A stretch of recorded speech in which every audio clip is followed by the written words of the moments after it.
In this video, I'm asking myself the biggest and most future-defining question yet. Is London van life over? I've been doing van life in London for nearly 3 months, and while the highs have been incredible, the lows are becoming both more frequent and more devastating. Traffic wardens are becoming more vigilant, ULEZ cameras have become harder to avoid, and, most awfully of all, a local run club keeps congregating outside my van. And I don't think I can listen to another recruiter from Clapham pretend he's training for a marathon so that he can find women to have sex with. And it's not just van life that I'm struggling with.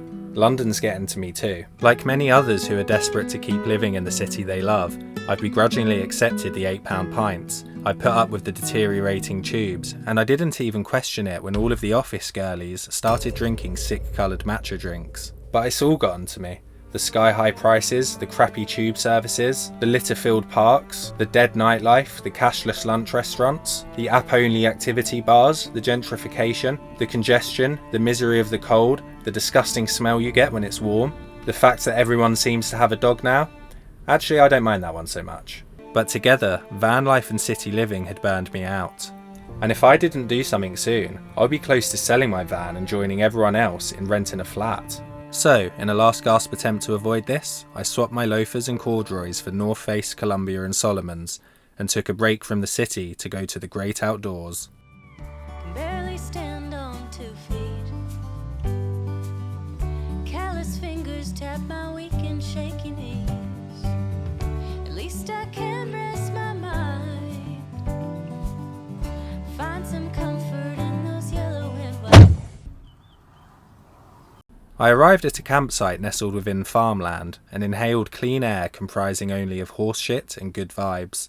I had a walk around the site to get acquainted with my new surroundings. The shower block had been brought in straight from Guantanamo Bay, and the row of portaloos they had for toilets made me think for a second that I was at Glastonbury Festival, except for the knowledge that I was deep in a Reform UK constituency, and I couldn't hear anyone playing a guitar. But I didn't mind, because this shed told me that there was no noise after 10:30, which is exactly the sort of tranquility I was looking for.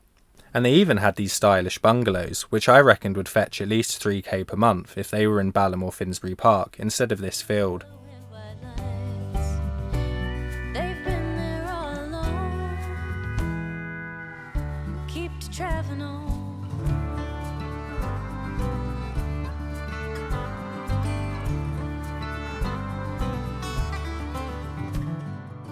After getting my bearings, it was time to get everything set up so I could fully enjoy the nature, which is when I came across my first problem. I didn't have any signal. And even though I schlepped all over the field to find it, I couldn't get more than one measly bar of signal anywhere.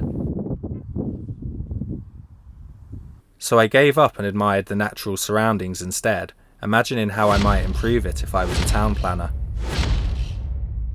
Before the wind was in danger of exposing my hairline, and it was time to head back to the van. I sometimes get comments and messages from people asking if there's any other ways they can support my content, so I recently set up a Buy Me a Coffee account. Here, if you want, you can support me and my channel by tipping me some cash, which might go towards getting me a dirty chai latte from Gales, putting a deposit down on a pint, or paying off my ever-growing debt to ULEZ. In return, you get absolutely nothing extra, aside from the joy of doing a good thing for a YouTube creator. And if you don't want to support monetarily, that's fine too. Just having you here is enough for me. Thanks! After hours of trying, I finally managed to get some signal on my phone, only to then realise that Uber Eats, Deliveroo and even Just Eat did not deliver to my location. So instead I cooked some authentic Audi own brand Mexican fajitas.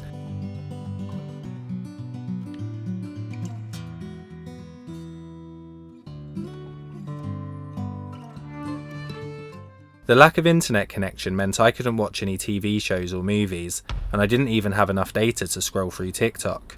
I thought about reading some of the decorative books I keep on my shelf to make myself seem intelligent, but couldn't get into any of them. So I decided the best course of action would be to raw dog the entire evening, until it was time to go to bed. Usually I don't mind being alone with my own thoughts, as, if things get too dark in there, something usually comes along to distract me. But here in the wilderness, there were no buses, ambulances, or stolen line bikes whizzing past to snap me out of my stupor. So instead, I was forced to confront my own feelings on life, death, and my place in the universe, and frankly, I was making myself uncomfortable. But this issue only lasted for a while, because then a new problem arose. I needed to go to the toilet, which meant walking over to the Glastonbury Portaloos in the pitch black. I stepped out into the perilous night feeling afraid. The toilets were only about 20 metres from the van, but I felt endangered by whichever demons, murderers or people not from London might be lurking nearby, and quickly became disoriented. I eventually bundled my way into a portaloo, where I did my wee like a scared little boy before scurrying back into the van. I found it difficult to sleep without the buzz of a city around me, so lay awake for most of the night and waited for the morning to come. I woke up feeling dishevelled and broken after my sleepless night.